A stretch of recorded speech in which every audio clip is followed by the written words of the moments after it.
Hey guys, welcome to 3 and Out. You can check out the podcast below in the description. And here's what I need you to do. Make sure you subscribe to the Volumes YouTube channel to stay up to date to everything we're doing here on 3 and Out and the Volume. What is going on, everybody? John Middlekauff, 3 and Out podcast. Little under the weather, head cold, I think. No reason to freak, I'm good. But just watched a Thursday night game that, wasn't the greatest, but I watched for Sam Darnold, and I got what I came for. So we will dive into that off the top. Lot going on this week, and I reacted to a lot of people coming at me for my different takes over the last month on Teddy Bridgewater, on some of the rookie quarterbacks, that people think I'm pivoting off my stance. So I have some thoughts on that. Is this the biggest game Matt Stafford has ever played in his career this weekend against Tom Brady? Dive into that. Go all around the league. A lot going on. We got a big Raider game, a Steeler game. Big Ben's injured. The Giants, are they ever going to win a game? Chargers at the Kansas City Chiefs. Can't wait for that bad boy. Really, really excited for today's show. And obviously, leave a review. 3 and Out podcast. If you go to Apple, iTunes, subscribe to the show, because every week exclusively on Mondays, we're reacting to all the games Sundays, and then obviously as well as Tuesday and then Friday that you're hearing right now. But let's dive into the game we saw tonight. And I was thinking watching Sam Darnold, and I know Coward is a big Sam Darnold guy, but he's, USC homer. I just root for Sam Darnold because I like the guy and I like the player. And I think the one thing you see tonight is just how much us young people, and I'm not as young as him anymore, but anyone coming out of college or anyone in their 20s or hell, even their 30s, like 35 is the new, 28, who's looking for, so much stuff is out of your control. We know in pro sports, you don't control who drafts you. Hell, most young people, when they're searching for a job, you kind of don't have that many options. Most of us are not summa cum laude from some Ivy League school. So when you get offered a job, you take it, especially if it pays decently, right?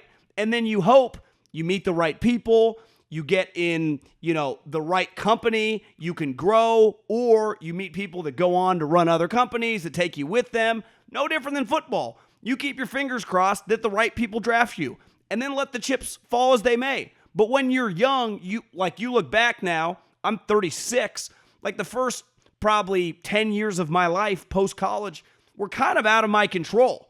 I mean, I could control how hard I worked, the effort I put in, how much I listened to the, people around me. But for the most part, I didn't control who I worked for. I just kind of had to go with who'd hire me.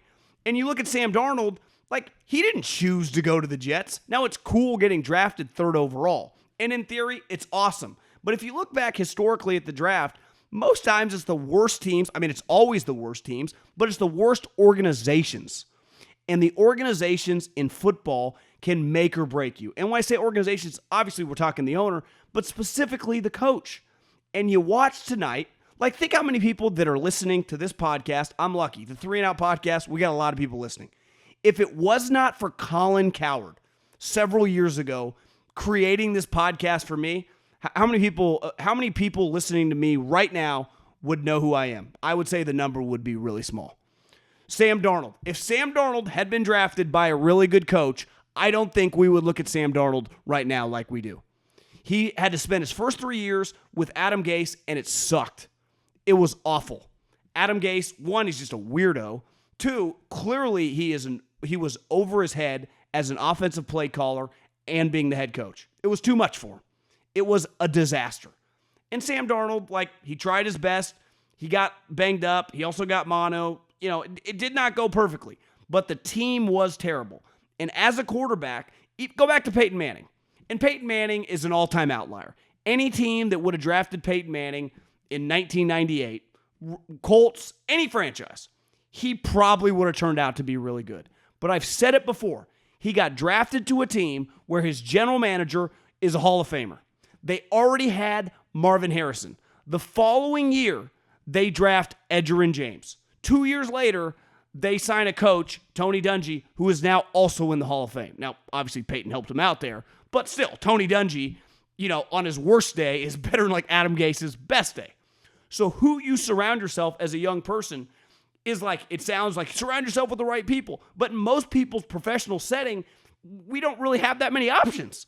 So you look at Sam Darnold, now he gets with Matt Rule, a guy that Dave Tepper, who paid cash for the Carolina Panthers. Let me repeat that. He paid cash for the Carolina Panthers. Paid it one payment. Sold like $900 million in Apple stock to make up like the $1.2 billion he had already in cash and said, boom, here NFL, I will take the Panthers now. Goes out immediately and hires Matt Rule, who was very highly thought of. Matt Rule was so highly thought of, was making like $8 million at Baylor. David Tepper gave him like $72 million. And people thought it was crazy. Pretty clear Matt Rule knows what he's doing. And what does Matt Rule do immediately? Gets a really good offensive coordinator in Joe Brady. Looking back, it's aged really well how great he was at LSU. We knew it at the time. Now, like Ed Orgeron, we view as like a terrible coach. So now he has an infrastructure of a head coach who knows what he's doing and a coordinator who is big time, who spent 2 years as the quality control guy with the Saints, which is essentially the assistant for the head coach, who happened to be the play caller, who happened to be Sean Payton, one of the greatest offensive minds in the last 20 years in the NFL. So this guy knows what he's doing. And then he goes to a team, and knock on wood, hopefully Christian McCaffrey didn't tear his hamstring, which is kind of what it looked like. Not good. But he gets Christian McCaffrey. DJ Moore, who was also banged up at the end of the game, is a stud. They have offensive weapons. So he has help, unlike he did in the Jets, and he has leadership. He has people who know what they're doing that he has to follow. His head coach and his offensive coordinator. And what happens? He looks good. This isn't that complicated of a formula. Most people, even Peyton Manning, can't do it all on their own. They need help, especially at quarterback. Because so much, you need good wide receivers. You need a good offensive line, which Carolina doesn't really have. And you saw tonight. In 3 games this year, Sam Darnold has 2 300-yard passing games. In 38 games with the Jets, he had 4. Think about that. Like, this is not 1970. He got with the Jets in 2018, 2019, 2020, when the league was full-blown passing. He had 4 300-yard games. Now through 3 games, he has 2. And you just watch him, and you go, yeah, I don't know if this guy's ever going to be a top 5 quarterback. Hell, I don't even know if he'll be a consistent top 10 quarterback, but he's definitely a guy you can win with. He's definitely a guy who can help you compete to win a wild card. He's definitely a guy who is very talented. And, given what they gave up, you would take on your team in a heartbeat. I think the Panthers and just NFL fans should be excited that they get a guy who looked like his career was going down the toilet, and now he gets with Matt Rule, and now he gets with Joe Brady. And it kind of feels like they're going to resurrect his career. Okay, we got a big one this weekend. It's the Los Angeles Rams, who St. Louis is clearly not happy they left because they're in a big lawsuit and they're coming after the league and they're coming after Kroenke, against the Tom Brady-led Tampa Bay Buccaneers. But before we can get into the game, there's a pretty big story that came out this week. Tom Brady's guy, Alex Guerrero, who I think was a couple years ago was made fun of, the guy that was stretching him. Now it's like, you got to give this dude credit. He's helped create a monster. And you can say, well, Tom Brady's the guy giving him all the credit. And he came out and, essentially said that Bill Belichick refused to treat Tom Brady, like a guy in his 40s. He was treating him like he was still in his 20s. And Coward has always had this theory, and I agree. When you come into a place, as a young employee, they never stop looking at you like that young employee, no matter how great you become. Now, there are probably examples where that changes, but I think the problem for Belichick is he did something a certain way and it worked, and he had a lot of success. And when you do that, and part of it, right, was coaching Tom hard, holding Tom accountable in front of everyone else, treating him, and it's been well documented over the years, that Bill treated Tom no different than he treated a backup linebacker, a practice squad guy, a backup quarterback. And it helps set the tone for the whole organization. And the success speaks for itself. But we're all humans, and when you're on the other side of that, I understand Tom wanting to just be treated a little different. Not put on a pedestal, but like, bro, you don't need to yell at me all the time. Like, I know when I fuck up. I know what has to be done. Like, I think my resume speaks for itself. And that was ultimately, not that this is any breaking news, a huge part of the rift, right? Tom's like, I'm taking less money. I'm the greatest teammate. I'm producing. What? Like, can you just act a little differently? And I understand where Belichick's coming from because he only knows one way to do it, and it's successful. The problem is, if you lose the greatest thing you have in Tom Brady, you looking back, like, you probably should have adapted and changed a little bit. I see it a lot in the business that I work in. So many of these traditional media companies are just so screwed because they held on to the pot of cash they were making, traditional television, terrestrial radio, and everything changed right in front of their eyes. YouTube started dominating them. Podcast steals more and more of the pot. And now it's like, oh, we got to take podcasts seriously. Well, you've already been lapped. It's late. Like, you don't authentically and organically know how to do it. You can force feed it, but you're never going to figure it out. And the difference is all these companies are attempting to change, as they should, because they realize the money going the opposite way, right? They're like, oh my God, are we going to be around in 5, 10, 20 years? That's why, cord cutting is a great example, right? My brother told me, who was over at my mom's house the other day, all she watches is like Amazon Prime and Netflix. I think their Netflix account is I gave her my account. I'm a good son. And he's like, your television. She lives in this big house all by herself with a dog. And he goes, you're paying $350 for TV. Do you even watch Comcast? She's like, yeah, I watch the news sometimes. It's like, well, I can just get you YouTube TV for $59.99 and save you $300. But ultimately, my point about this is that sometimes things are too late and then it's already over. And you see that in the business world, and Belichick clearly knows that. Now, his team's pretty good right now, and maybe Tom wanted to get a fresh start. Sometimes in life, you just want to get a fresh start, and it's clearly working out. He's happy, his team's awesome, and I don't even think he gets treated like a star, right? But he definitely gets treated differently. And they've rolled out the red carpet. And let's face it, all of us in life, when people get divorces, whenever you talk to a friend that gets a divorce or in a bad breakup, and they go out with someone new, how refreshing is it to hear from that person? Like, God, it was cool just to have a relaxed date, have someone that like looked at me like, God, do we really like each other? And it's pretty genuine. Like, we're all human beings, and ultimately football is a human being business. And I think when you look at the flip side, Stafford and McVay have a little bit of that going on too. Stafford was just on this terrible team. Sean McVay had resurrected this kind of dead franchise and hated his quarterback. For whatever reason, we haven't truly got on record beside Jared Goff's just not good enough. Just simple, right? He just wasn't good enough. And now we kind of get this test of, two powerhouse, franchises, right? The Tampa's defending champs. The moment that the Rams, Tampa has to answer 0 questions. We know they're elite. Tom Brady's got 9 touchdowns. He's on pace to throw more touchdowns in his 40s than his 20s. That is pretty freaking nuts. Now, you got to put it in context. For a large portion of the 2000s, the sport was a lot different. His team was built to play defense. Remember, they got Corey Dillon. They ran the ball a lot. Now, they changed a little bit in the later 2000s when they got Randy, when they signed Wes Welker.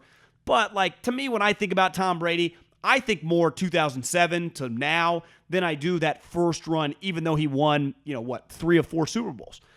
I think the guy that has the biggest question to answer is Matt Stafford, because he's one of the most polarizing players in the league. People like me will defend him because I'm told by my friends in the league how talented he is.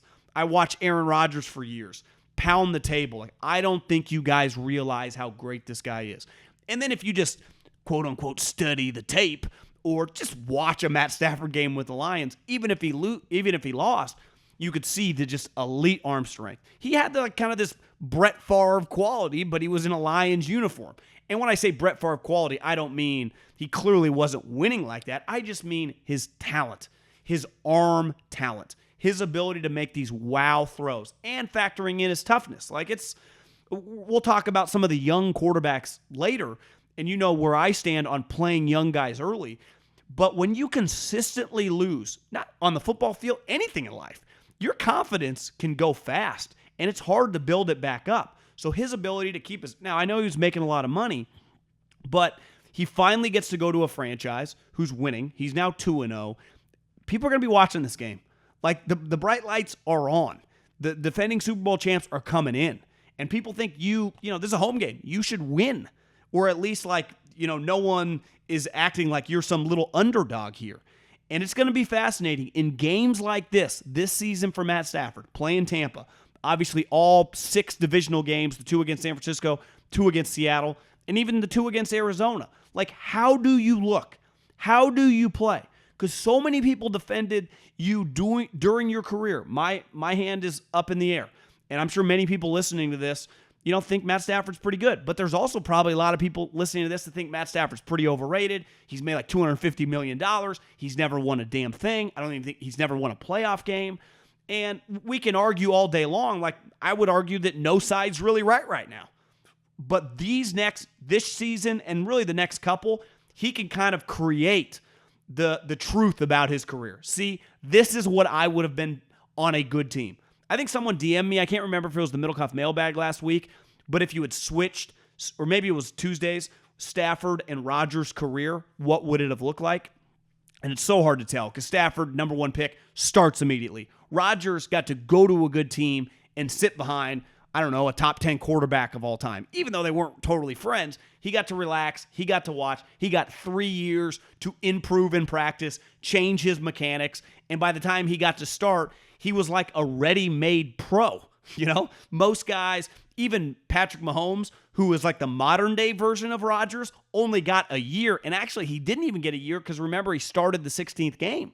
So I think it's big for Matt Stafford. Eventually, we get a bottom line with someone's career, right? Polarizing players, you go back and forth, but eventually you put up or shut up.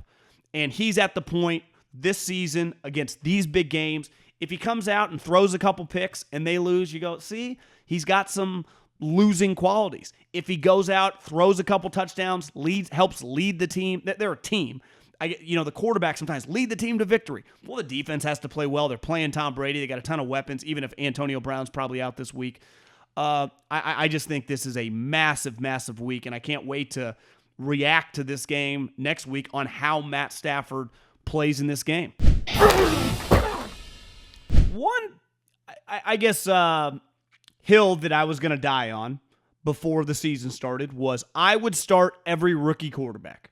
You guys know that my life philosophy, taught at the great institution of higher learning, Cal Poly, number 1 state school, not a UC, but a state school, just blue-collar kids.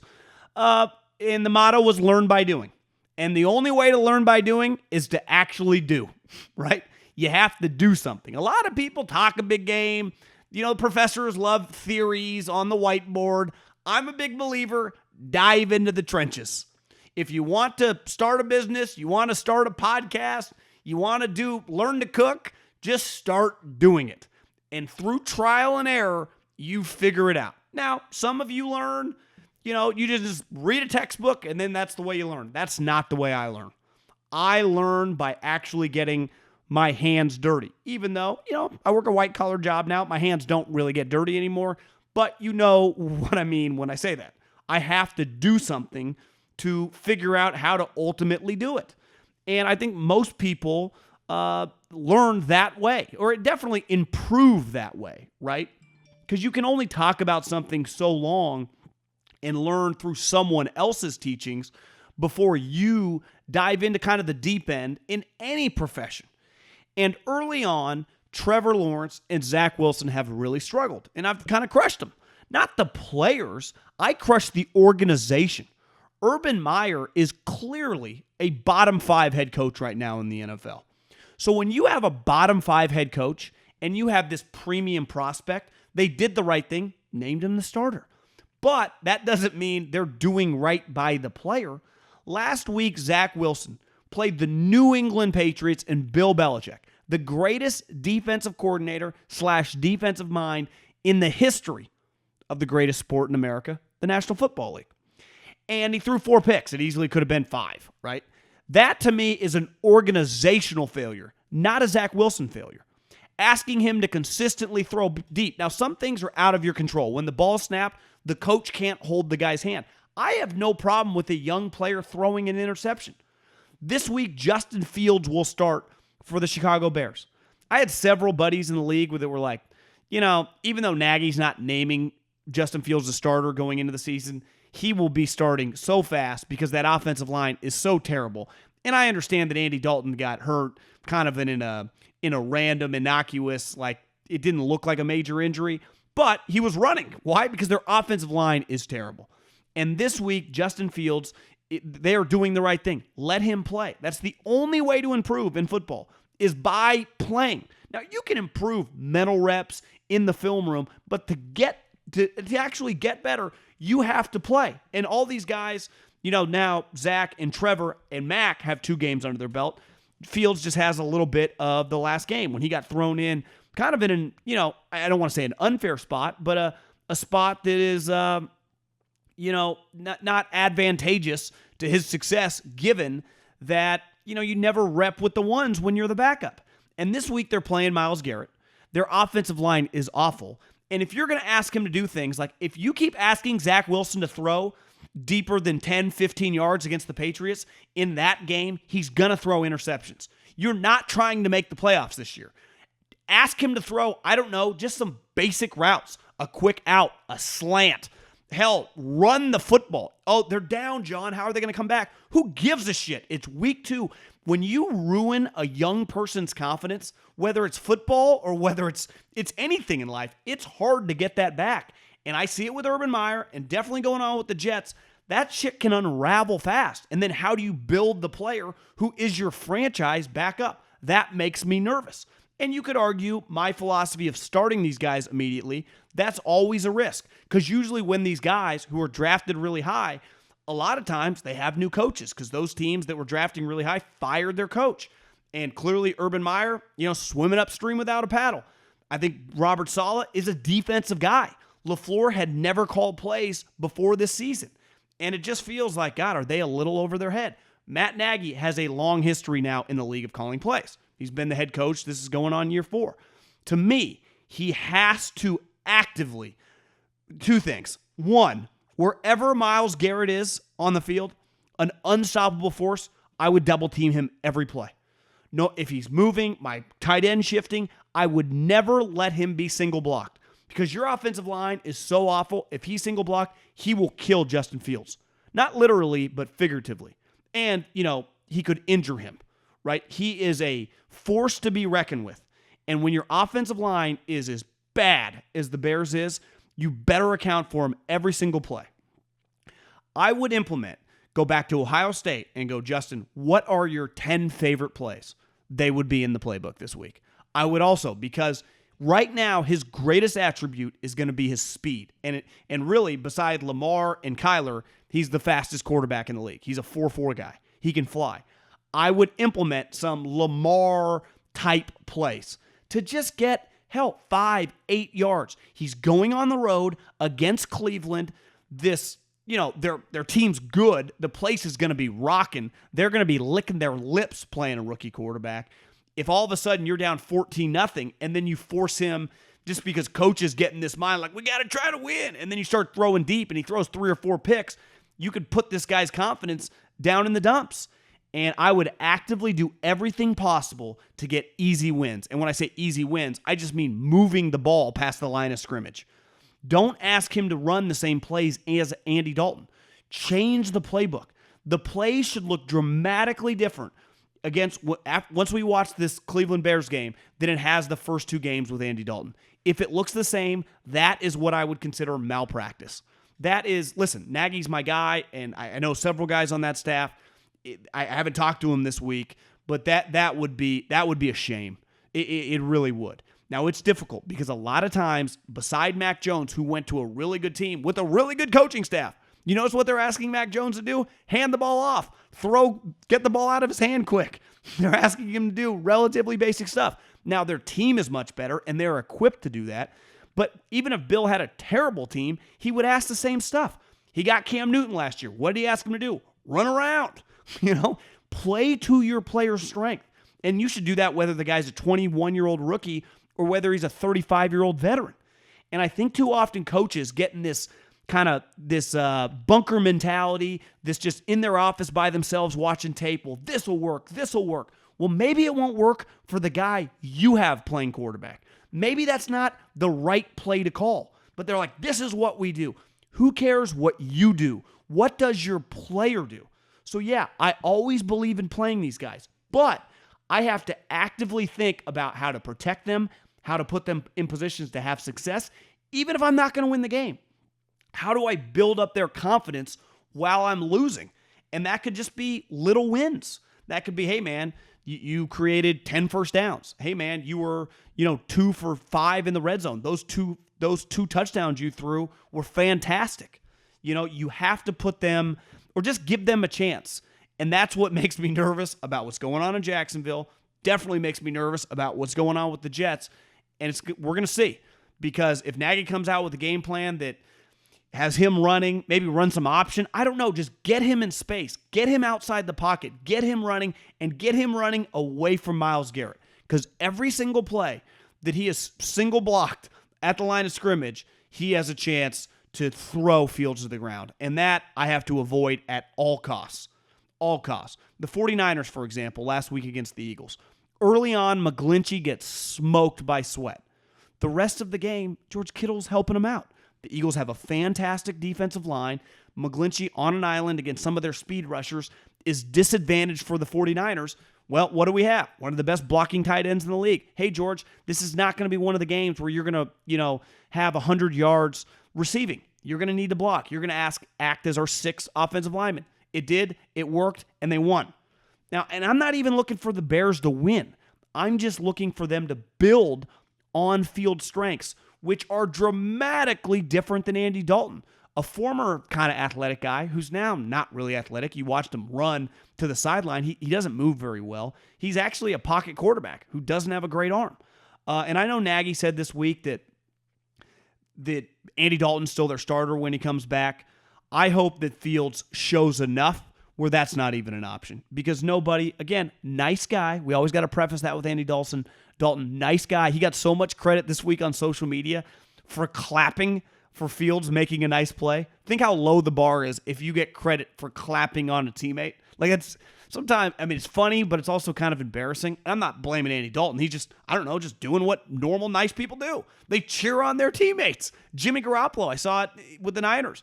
When Trey Lance had a big play in the preseason, Jimmy Garoppolo's screaming and he gets all this credit. Like, I hope. Like, this is a team game. This isn't tennis. This isn't golf. Like, these guys you're all on the same squad here. But I'm keeping my fingers crossed that Justin Fields and the Bears are on the same page this week and they can just keep them upright. Okay, I wanted to react to another couple comments that I've had people reach out in the DMs at John Middlekauff's the Instagram and said, Middlekauff, are you pivoting now because you said that Fangio screwed up when he named Teddy Bridgewater the quarterback? And listen, I have to acknowledge, Teddy's been solid.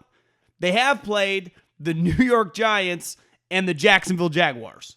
So they've played two teams that have a combined 0 wins. But the Broncos have a really good defense.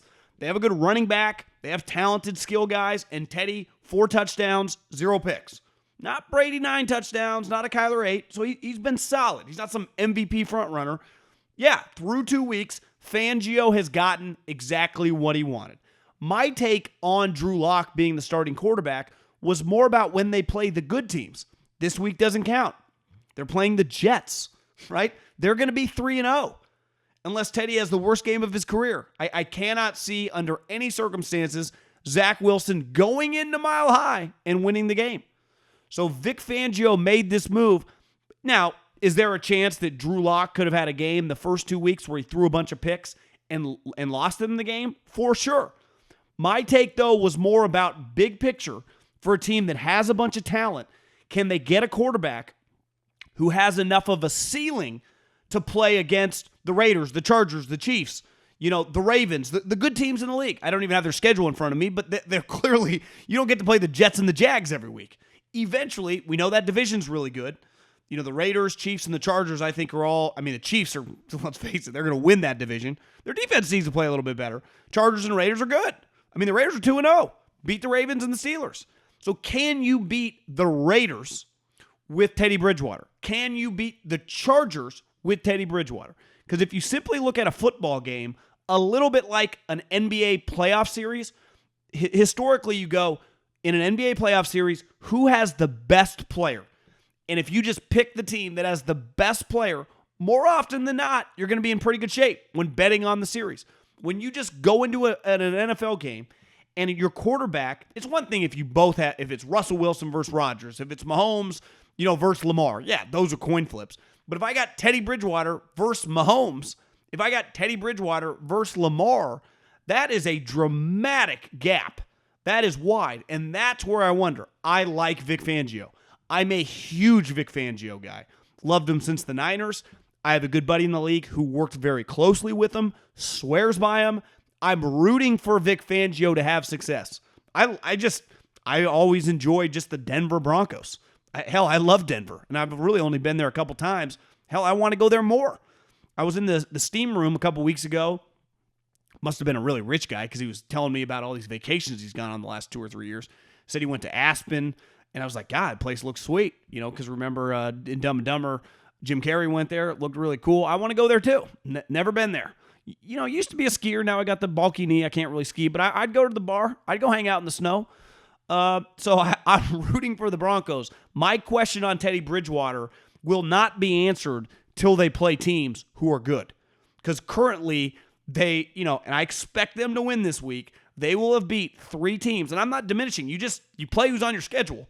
So, Alabama had to beat Mercer, right? And they're going to win this week and be 3-0. The combined wins of the teams that they played, especially once the Giants actually might beat Atlanta this week. They might have 1 win. So the combined records would be like 1-3, 3-6, 1-7 or 1-8. I have to write it down and do the math. But so let's just pump the brakes a little bit.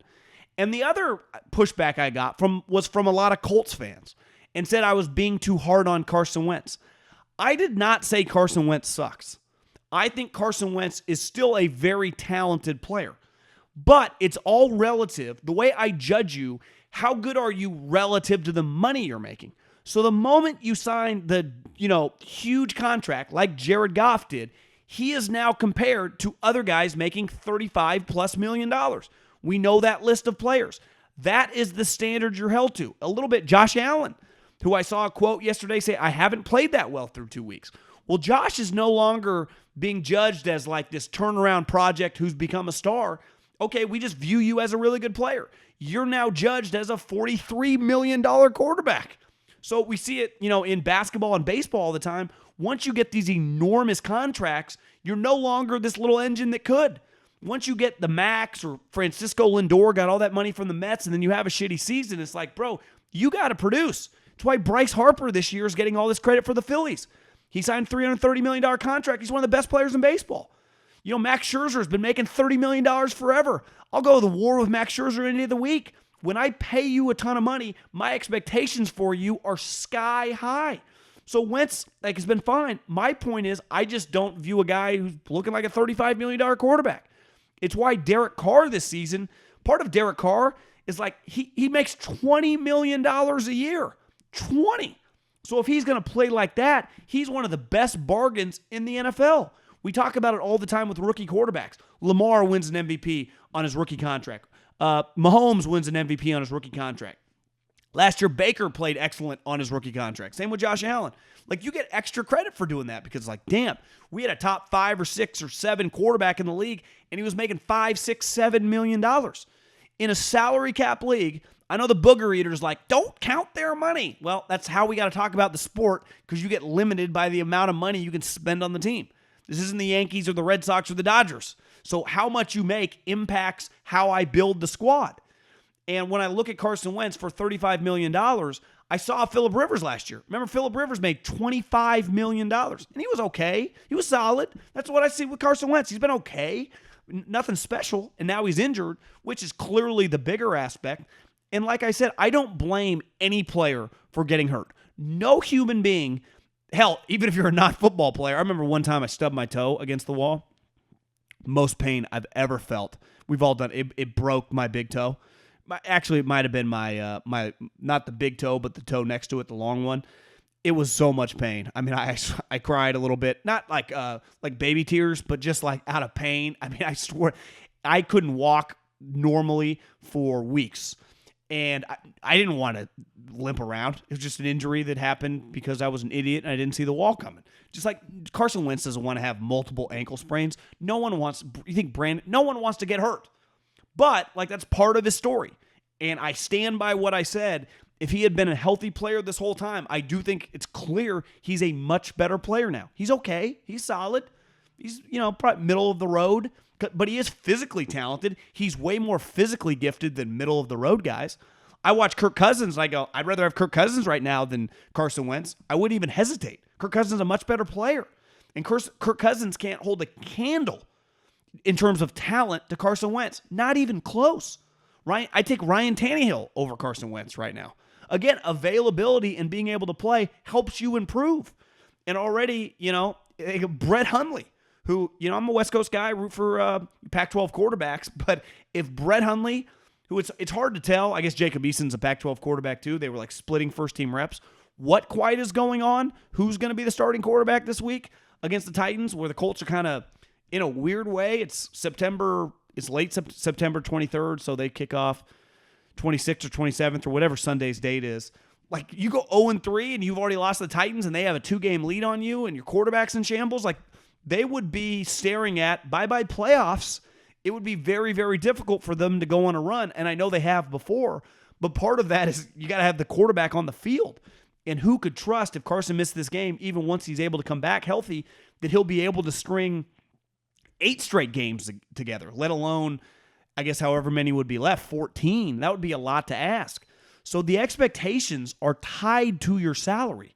Whatever job you're in right now, it's human nature. We're always jealous. It's probably, I guess, the industries I worked in radio and football, you kind of had an idea how much everyone was making. I don't know if that's the same for every single industry. You listening, some of you might know exactly how much your colleagues make. Some of you are fascinated. You don't know. You wish you did. But for those of you that do know how much your colleagues make, if there's someone in the same company as you who makes, double or triple what you make and you think you're better, or you think he's not pulling his weight, you go, what the hell is going on? Anyone listening to this right now that runs a company, if you pay someone, $40,000 a year, your expectations for that human being are a lot different than you paying your president of the company $500,000 or $1 million or $200,000, whatever. Money's all relative, right? It changes with how much I pay you. It's why we have so much respect for Patrick Mahomes. Like, yeah, he got $450 million. He kicks everyone's ass. It's like Tom Brady. It's like a cheat code. He keeps taking these discounts. He's thrown 9 touchdowns. Like, is this even fair? I mean, what are we doing? Like, it's not.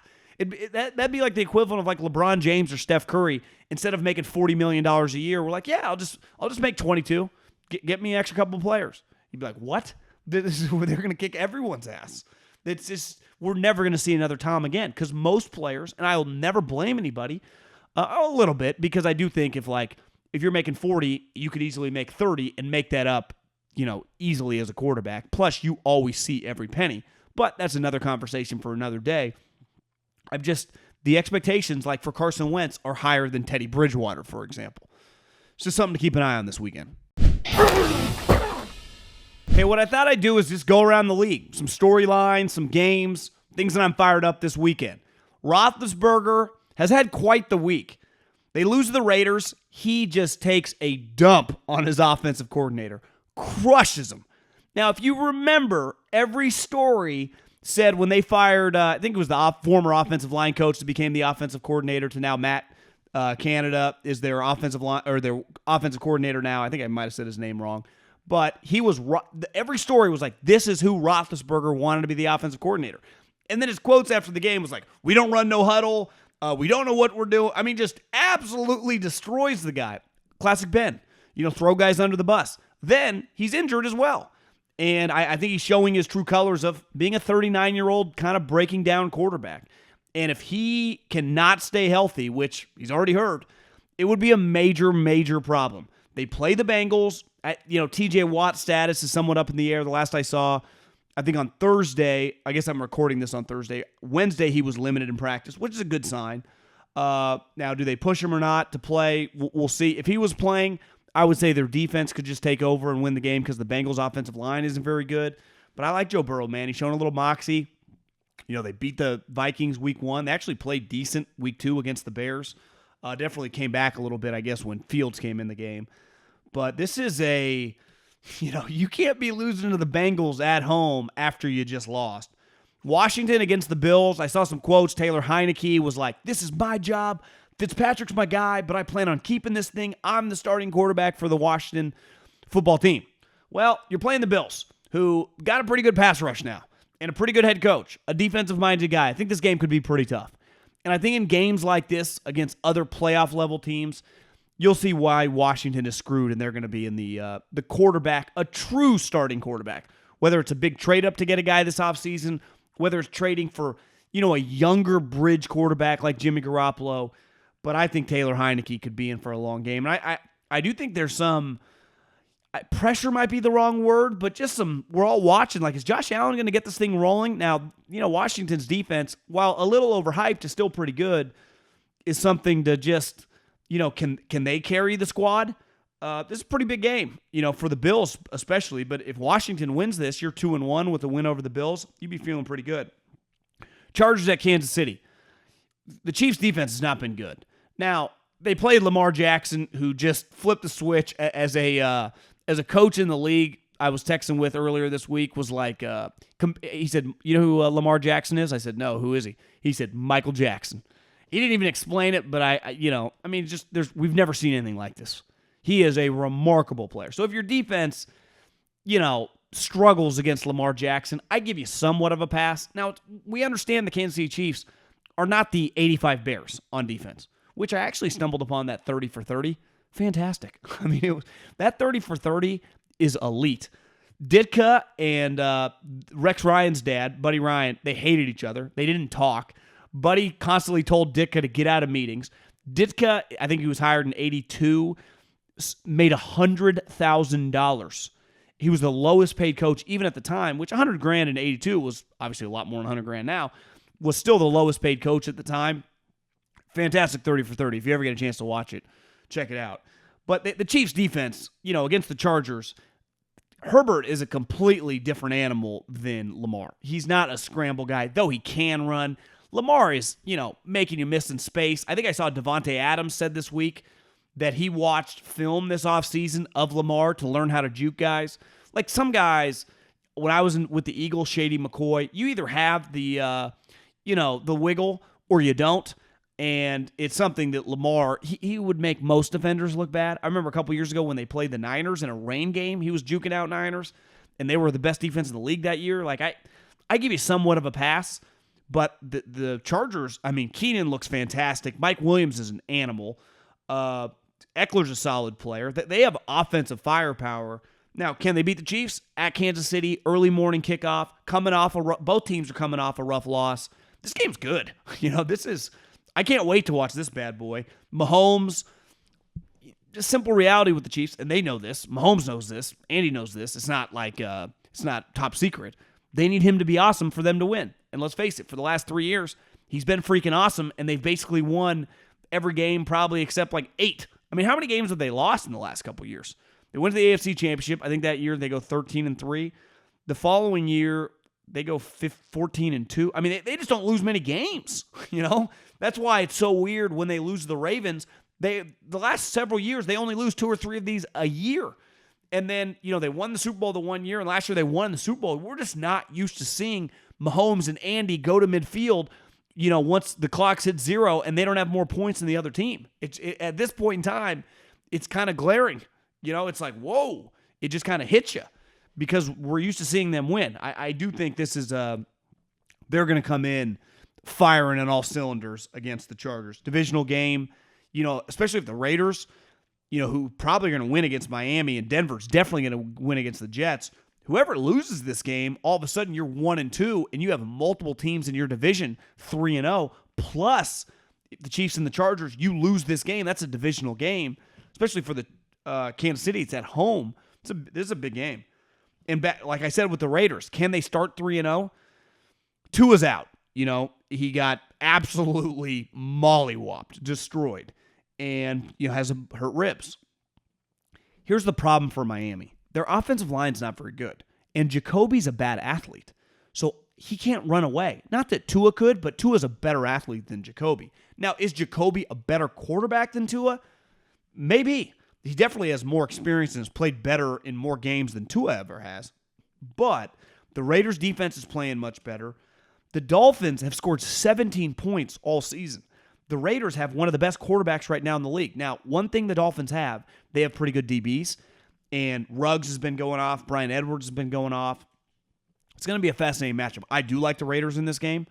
I know, Stuckey said earlier that, he likes the Dolphins +4. Obviously, that game last year, remember, it was a Thursday night game. It was a Saturday night game last year. They were doing the baseball strategy. If Tua was shitty, they would yank him out for Fitzpatrick. That's what they had to do. Now they're just going in with Jacoby. The Raiders start 3-0. That's a pretty incredible start. You beat the Ravens, you beat the Steelers, and you beat the Dolphins. I mean, like I said, the Ravens and the Steelers last year, the Ravens won 11. I think the Steelers won 13. That's 24 wins. The Dolphins won 10. So you would beat 3 teams that last year won 34 games. That's an incredible start for Gruden and the Raiders. And as someone who's talked a little shit about Gruden, I'd have to give him some credit. Gus Bradley's doing a good job. Obviously, he's helped Derek resurrect his career and become a Pro Bowl level player. The Raiders would be in pretty good shape. And then that game for the Raiders, the following week, they get the Chargers on Monday Night Football. Arizona playing the Jags. I mean, can they start 3-0? Because if you just start 3, 4, 5-0, you just build this buffer late in the season where it's hard to miss the playoffs because you have so many wins. Now, this is the game that they just kind of didn't come to play last year. Historically, under Kingsbury, all right, I mean, mainly last year because his first year they were pretty bad. But like when they played well, and they've played well 2 weeks in a row, I know their defense was a little sketchy, but they're throwing up a bunch of points. It's kind of what they do. Then all of a sudden, like they play a lesser opponent, and they play down to them. Now, I would short Urban Meyer. I think he's easily right now one of the worst coaches in the NFL. Again, people are like, you're too hard on Urban Meyer. Elite college coach, all-time college coach. Saban, Tom Osborne. I mean, he's a Bobby Bowden. Like he's an all-time great. This is a completely different industry. While it's still football, this is the pros, and he sticks. He is not very good as a pro head coach. He is completely overwhelmed. As he just said, it's like playing Alabama. He told Vic Fangio, it's like playing Alabama every week. It's like, Urban, you played the Texans. That was your first game. You're playing Alabama. You played the fucking Texans. What are you talking about? And Arizona should win this game. Don't have much faith in them playing up to an opponent that isn't as good. So I got this one red flag, but I just have a hard time seeing Urban Meyer win a game in the league. Seattle at Minnesota. Seattle's coming off a pretty devastating loss. I mean, they were destroying the Titans. And then Derrick Henry turned into Derrick Henry. And I think a lot of people think Derrick Henry's great because of his size, and he's probably the biggest running back in the history of the league. He is massive. Went to a Titans practice a couple years ago, stood next to him. He's bigger in person than he looks like on TV, and he is massive on TV. His greatest attribute is not his size. He doesn't run guys over. He makes them miss in space. He's got phenomenal feet, and he has elite top-end speed. So his ability, he had the long run he had against Seattle, he was one-on-one with Diggs in the open field coming right at him.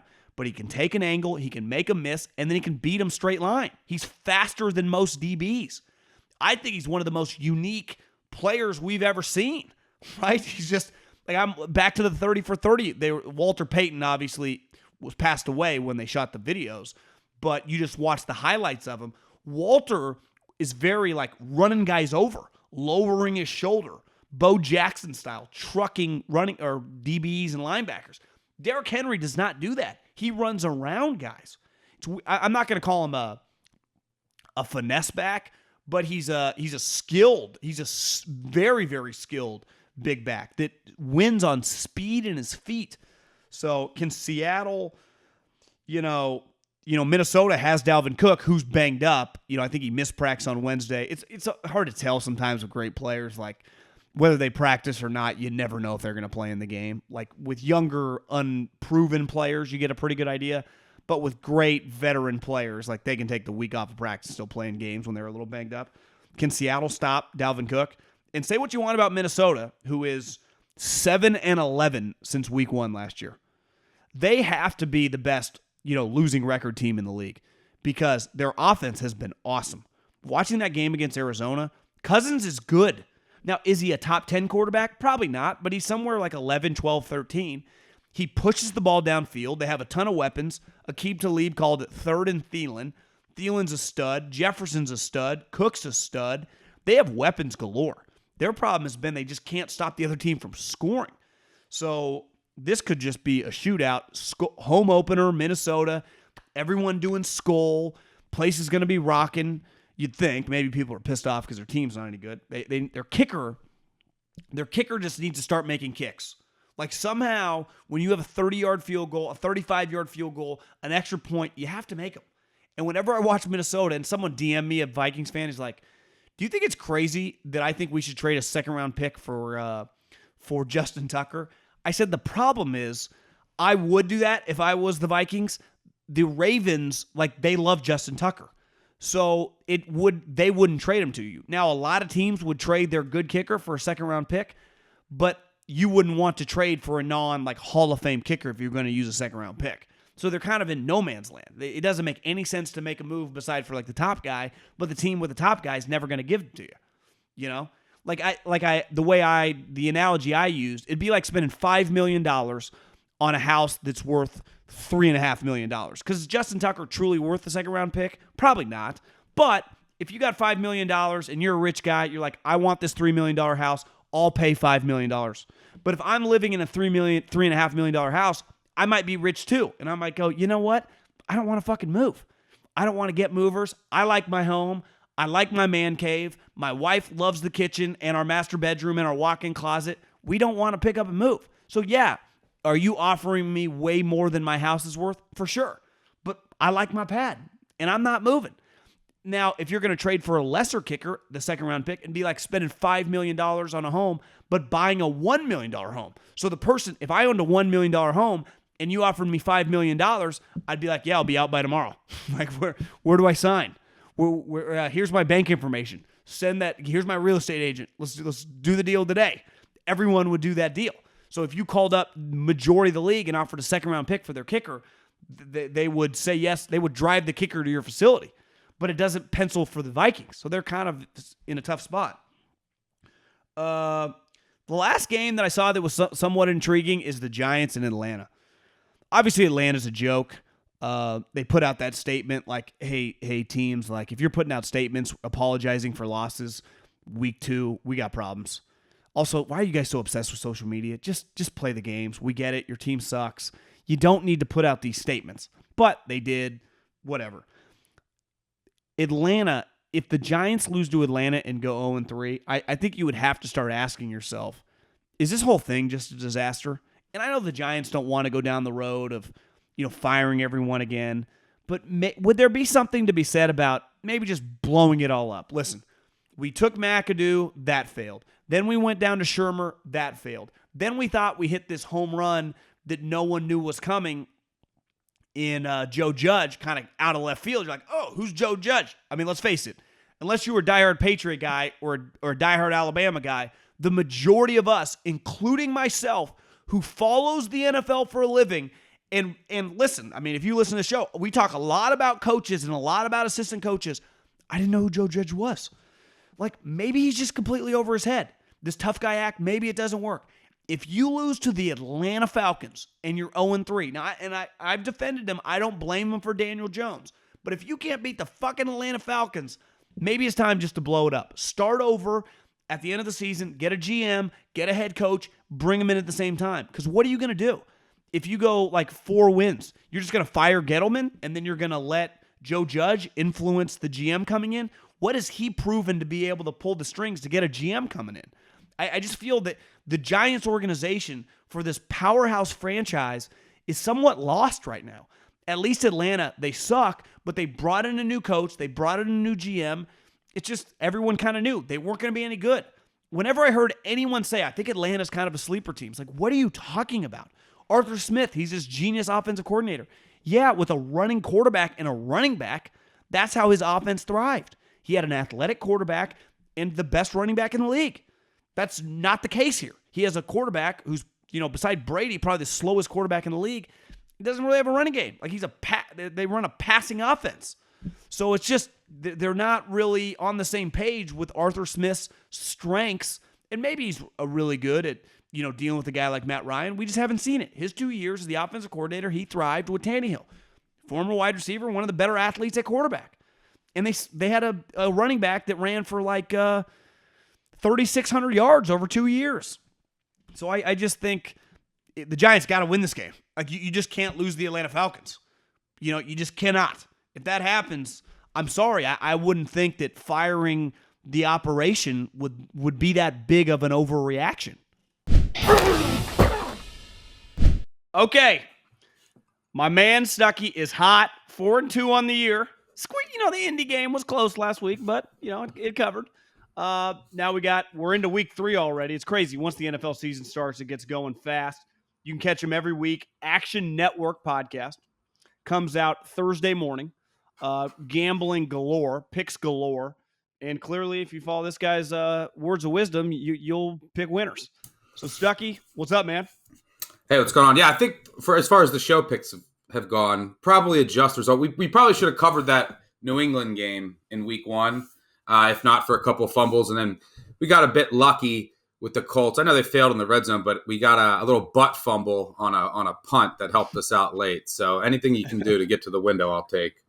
Stuckey, the best part about the butt fumble is the dude that was hit by the ball, like the punt protector, didn't even flinch, and he sprinted to go cover the kick. It's like, bro, I saw that. The ball just hit you. What do you think? You think it landed in the punter's hands? But he just was so locked in. Yeah. Sometimes you just got to be a football player, and he was a robot there. But that's gonna hurt his awareness factor on Madden, I would assume. Yeah, yeah, it is. Okay, well, week 3 NFL season already feels like it's rocking and rolling. I think pretty good slate of games this week. Where do you want to start? Well, as it's week 2 and week 3. We're still learning a lot about these teams. So a lot of times I'm just selling or buying the market over reactions and underreactions. So my betting cards are ugly as sin. Generally speaking, a lot of ugly dogs in the first couple of weeks. So we can start with the ugliest one on the board, which I think would be the Jacksonville Jaguars plus 7.5. Look, before the lines came out, I was praying to the gambling gods to put this line out at 6.5 and let it sit there all week, because then I wouldn't bet it. But per my numbers, I had to take 7.5 here. Look, Jacksonville, I will not tell you anything good that Jacksonville has done. This is just a pure number play. It's also just a bad spot for Arizona. They're 2-0. They escaped that win over Minnesota. I think they're a little overvalued now. I think that week 1 game said more about Tennessee, but now they're going across the country to play an out-of-conference game before they have on deck, they have the Rams and 49ers. So I'm not a huge Kingsbury guy. I can see them being just not focused on disciplined here. And you just have to hope that Trevor Lawrence settles in a little bit. He should feel more comfortable going from a Fangio defense to Arizona's defense. And if you look back since 2003, if you look at all the trends of teams that are 0-2 against the spread and are underdogs, 0-2 outright, they've lost their first 2 games and then are underdogs, they're all about 60%. It's only happened 5 times since 2003 where a team is 0-2 and catching over 7 points at home, which is kind of a rarity in the NFL. And generally speaking, you're on the right side if you back that home dog. You're about 55% overall for a home dog over 7 points. But here's the 5 quarterbacks that you would have had a back in this spot in the past. Some will remember Stafford when the Lions beat the Patriots by like 18. Patricia's highlight. It was all downhill from there. I think that game was on primetime. Before then, it was Charlie Fry, Kerry Collins with the Colts, Jeff Blake, and Mike Glennon. All five covered, 3-1 outright. All 5 games were coin flips, and all those teams combined won no more than five. Neither of those teams won more than 5 games. So this is still an NFL team. Even though I'm not a fan of what Urban Meyer's doing, Trevor Lawrence has looked bad. I had to take the number. I'm taking the 7.5. Bad spot for Arizona. Catching a touchdown at home. I hope it doesn't end bad again. You know what's crazy is I'm someone who thinks Urban Meyer right now is probably a bottom 5 head coach in the league. He's obviously a really great college coach, but the NFL, I think he's over his head. He just told Fangio it's like playing Alabama every week. Every week. You know, it's not like he's playing, the Packers and the 49ers in Seattle. So he's even in for a bigger eye-opener. Hey, you got to play the Texans week 1. Yeah, great point. But if you remember, and I know you do, but Arizona last year would play up for opponents that when they played Seattle, when they would play the Rams, when they would play the Niners, they played fantastically like they did week 1 against Tennessee. And then they would play lesser opponents, and it would be a completely different squad. So it's almost like you're shorting their culture because clearly they can score a lot of points. The East Coast game, I would just putting actual money on the Jags would be would keep the heart pounding, but I'm with you. I think it's the right bet. Okay, game number 2. You want to go? Yeah. Let's go. You want to go AFC South? A little playoff game here. Yeah, we're gonna go from Trevor Lawrence. That these quarterbacks are just gonna get uglier and uglier.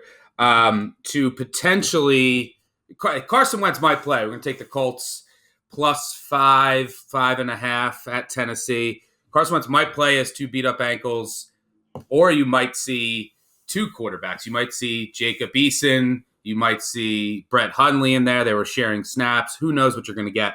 I don't think – look, I have these 2 teams about even from a power ratings perspective, and home field in the NFL is almost meaningless these days. And I don't think the drop-off – Wentz has been serviceable, but I don't think the drop-off is that enormous, crossing a 3 and a 4 to get you to 5, 5.5. This Tennessee defense, we've talked about in this show, as major issues, one of the worst in the NFL. I think Indianapolis, their offensive line is starting to gel and get healthier, should be able to control the clock here, move the ball on the ground. They have a couple intangible advantages here, too. I like their staff, which has gone into Tennessee the last 3 years and won outright.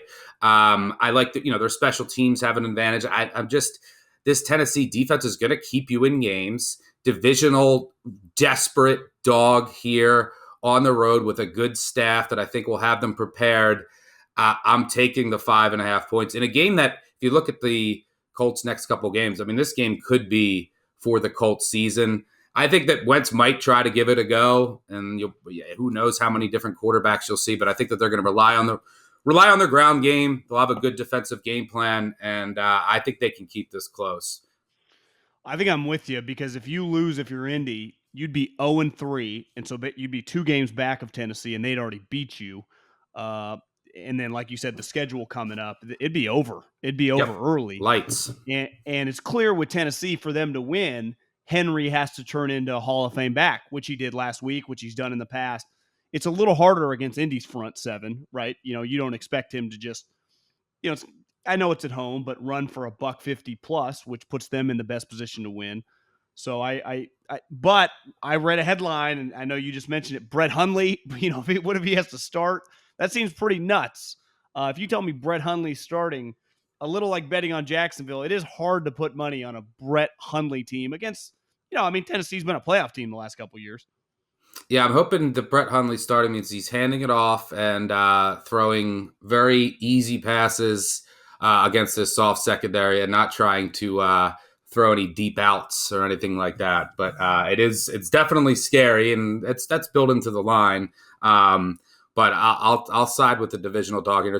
2 teams very familiar with each other, 2 staffs that have gone at it for 3 years. I still think Tennessee has some issues. Look, they broke out. They were down 2 touchdowns in the fourth quarter last. Yeah. And then Henry had that huge run. And so, I mean, they've played 1.5 really good quarters. Maybe they're all the way back, but what's not going to be back is their defense. And Indianapolis should be able to move the ball on the ground, control the clock, sustain some drives, and I think this game stays close.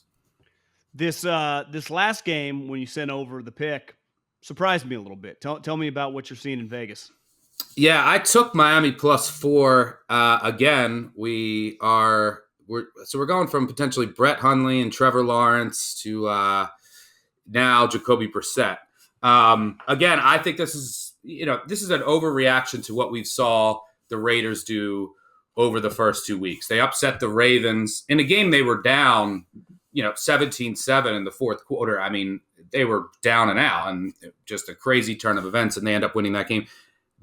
Look, credit to them, and Derek Carr is playing great. Then they go to Pittsburgh on a short week and win, but that Pittsburgh offense is a mess. Then they had a bunch of defensive injuries on the other side. Typical Mike Tomlin loss after the upset on the road. And now they come back west, and now they're favored by 4 points. Last year, these two teams played in late December. Miami was a 2.5-point favorite in a game they won by 1 because Fitzpatrick had to come in and save the day. They had no receivers for that game. I mean, none. Parker was out, and they've since added Will Fuller, who will be available this week, and then drafted Waddle. They were 2.5-point favorites. I'm not and look, I bet the Raiders in that game, but I'm not the biggest Tua guy. I think that eventually he'll be good, but he's still, just if you look at his average depth of target and how he's reading defense, he still has a lot of work to do.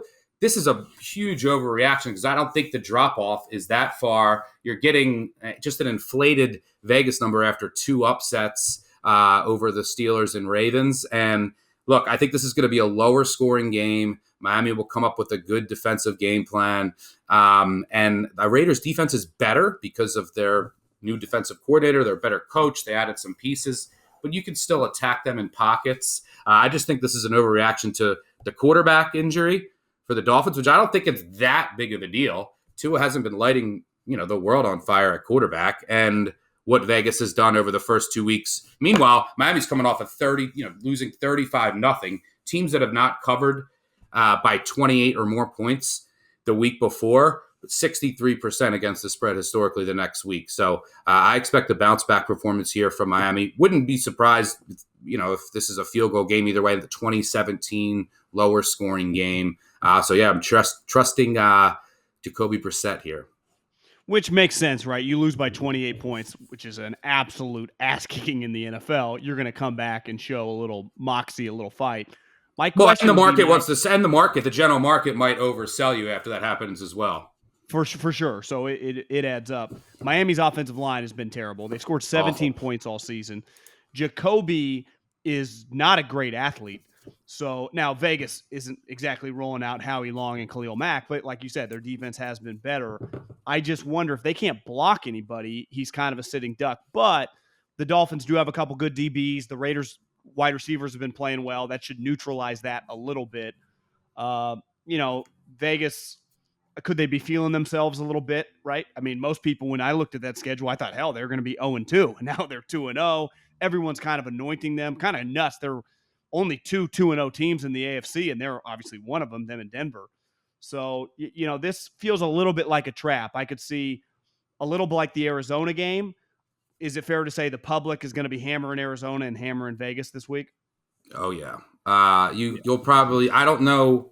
I'll be on an island with Jacksonville for sure. And I think the majority of bets will not as much of a split as we'll see in Jacksonville, but I think the majority of the bets will be on Vegas. Jacoby Brissett, everyone has seen what Vegas has done. But like I said, this was Miami -2.5 last December in Vegas.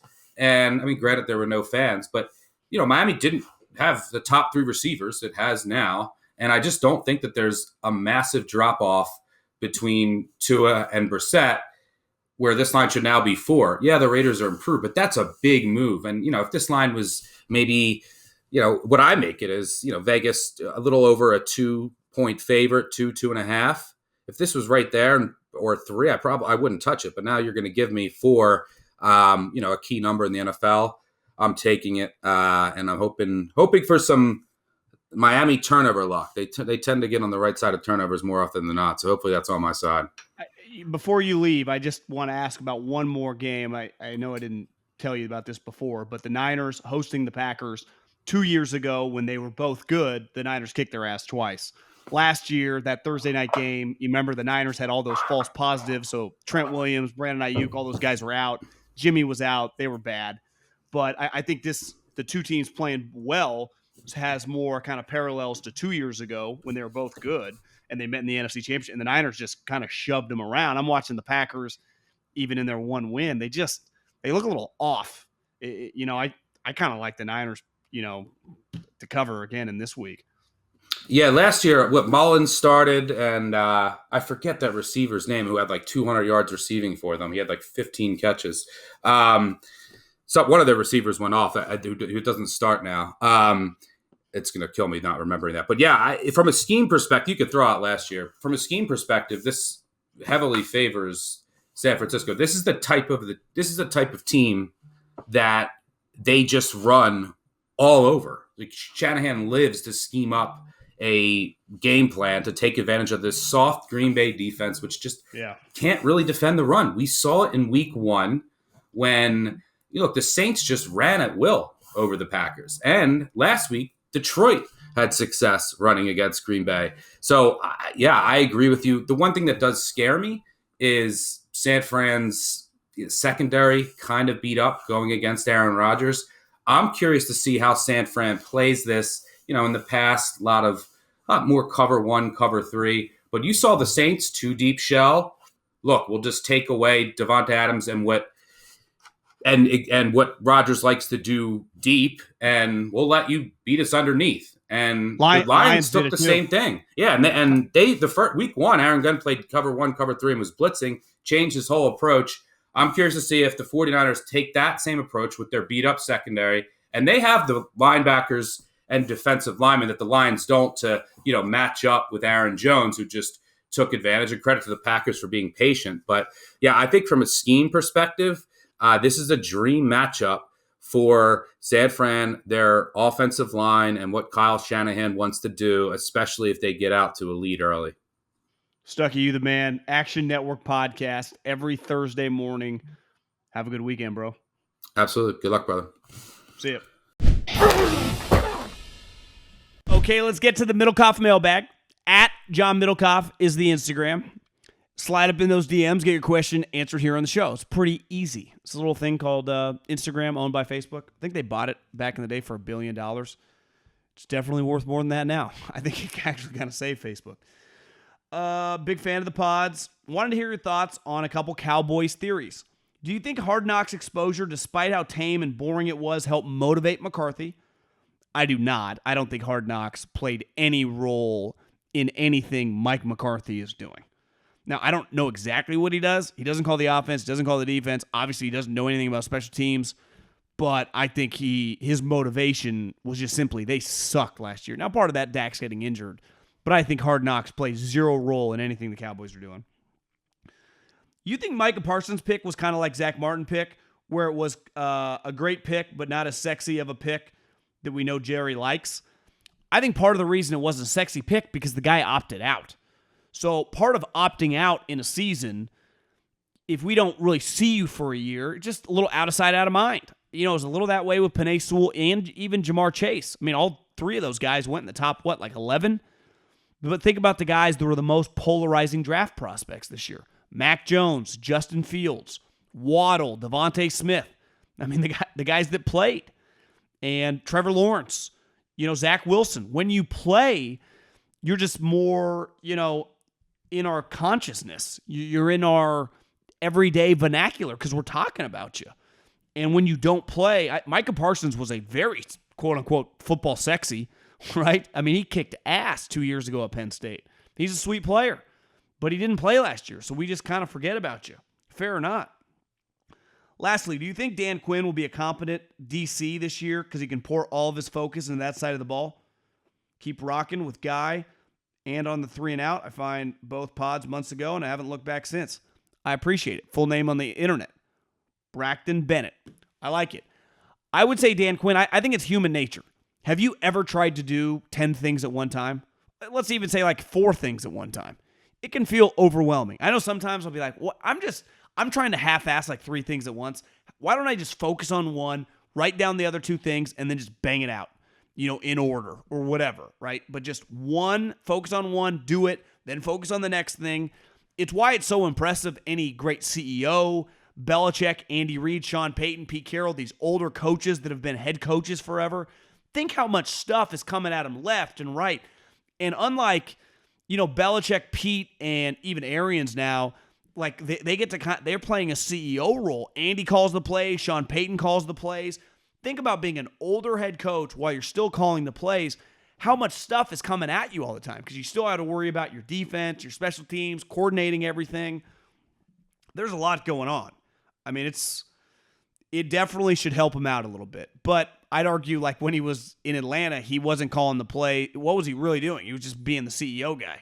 So now he doesn't have to do that, doesn't have to put out any fires. He just gets to coach, X's and O's and motivate, which maybe is his strength. We'll see. I give him credit. They definitely looked better last week against the Chargers, right? Obviously, the Tampa's tough. I mean, that's a tough matchup. But the Chargers have a lot of talent on defense, and I thought they just flying around, picked them off, just making some plays. They have looked. Moom, he put Micah Parsons' hand in the dirt, played defensive end, basically. So I tip my hat. Mike Nolan, it couldn't have been any worse. It just couldn't have gone any worse. It's clearly going pretty well, relative to last year. Bar was pretty low. We're not looking for, the steel curtain here. We're just looking for a couple open field tackles and some pressures here with the Dallas Cowboys. And maybe a PBU, right? We are not looking for LOB lead the league in scoring defense for 4 straight years.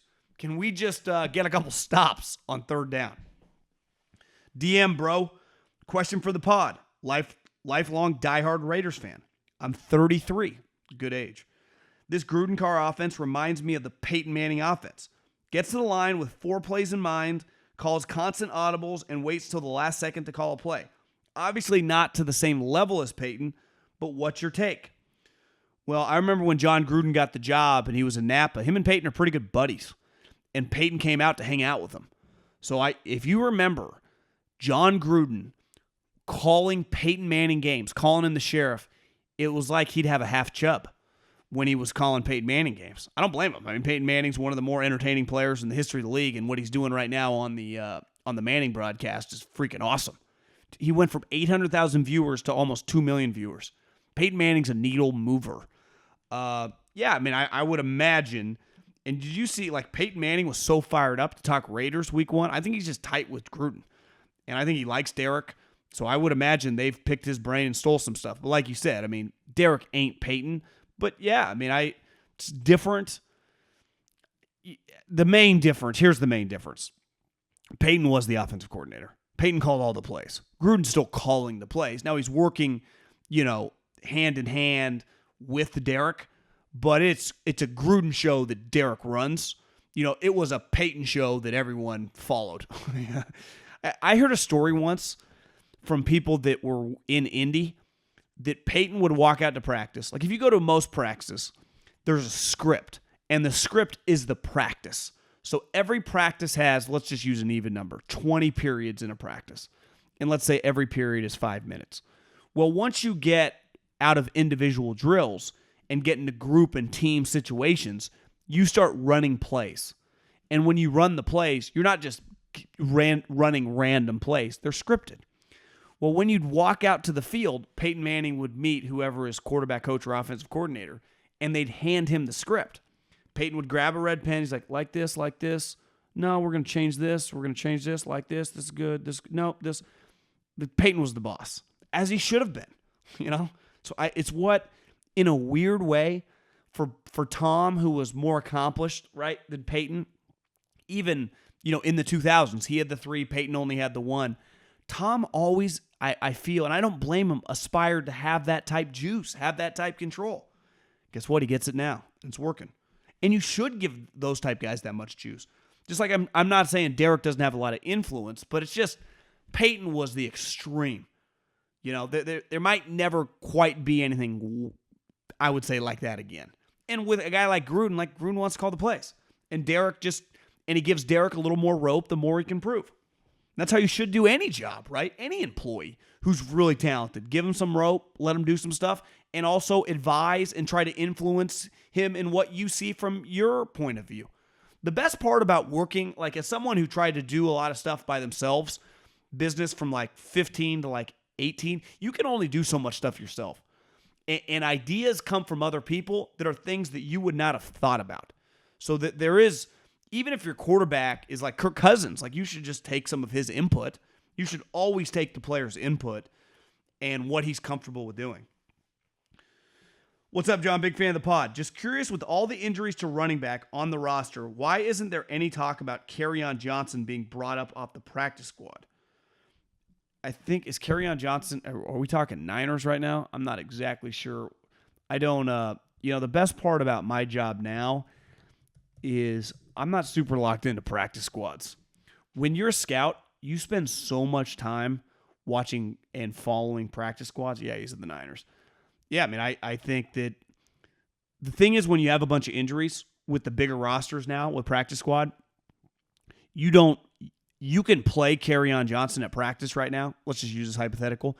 He could be the starting running back for the 49ers, and they wouldn't bring him up till Saturday because you don't want to tip your hand to the team you're playing. You don't want the Packers to know because the media is not allowed at practice.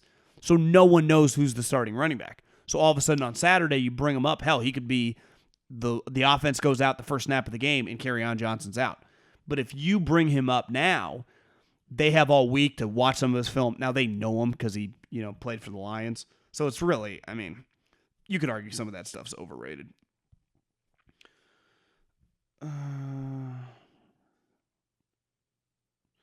Hey, John, I heard on the last pod about your gambling and wanted to get in on low risk, high reward. Any information you can share would be fun to hear. Matt from Virginia. Well, a lot of low risk, high reward are not going to hit very often.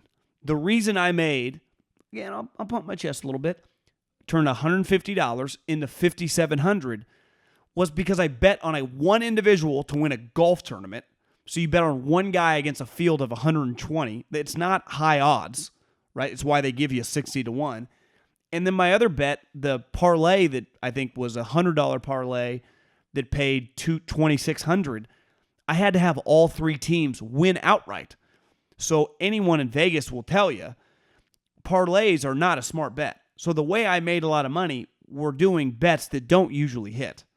Like if you want to hit, you usually just got to risk what you're going to win, right? Bet on a game. Bet $200 on a team to cover the spread. Like that's a pretty basic bet. But if you want to win $2,000 that way, you usually got to bet $2,000. So there is not some formula on low risk, high reward bets. Most times when they hit, in my experience, every time they've ever hit for me, it's been, I wouldn't say lucky, but a pretty big, it's like a Hail Mary. Most bets I've hit that were normal were like, the only way I won a lot of money on them, where you have to put up a lot of money. There's no way really around it. I don't have a philosophy. I just, I got hot. Sometimes in gambling, you just get hot and you ride it like a wave. And you try to be like Kelly Slater or Laird Hamilton, and you ride the hell out of that barrel. As someone who's never surfed, I have never, ever, I was a snow skier growing up, and then I tried to snowboard, and I was terrible at it because I didn't skateboard. I didn't like that feeling of having both legs on one board. I would never surf, not because it doesn't look cool and all the surfers are like super ripped and super tan and always have babes on their arm. It's more I just don't mess with sharks. Where I live, the Pacific Ocean, great white, it's their home, right? It's their home. I'm just not going out there. And my first year at Cal Poly in 2003, a teacher was on a swim, buoy to buoy, and it was just like her workout. She just swam, it wasn't too far out in the ocean. And just, now sharks, great white sharks don't eat you, but they do bite you once. They realize you're not a seal and they swim away. She died because she bled out. Like I'm not a big Pacific Ocean guy, but I would love to. I've always been jealous. Surfing looks so cool, and they always be like, I don't even think about the sharks out here. How do you not think about the sharks out there? It's like they're home. It's like, what are we talking about here? That's where they are. I couldn't do it. But have a great week. No more Shark Talk. It's not Shark Week. It's football. It's football season. And, I'll talk to you guys Monday exclusively on the 3 and Out Pod. So you got to subscribe. We do a podcast now every Monday. So if you're listening on Colin's feed, every Monday, 3 and Out Pod exclusively on the 3 and Out feed with me, John Middlekauff. Go subscribe. Leave a review. Greatly appreciate it. Have a good weekend. Adios. Thanks for watching 3 and Out. You can check out the podcast below in the description, and make sure you subscribe right now to the Volumes YouTube channel.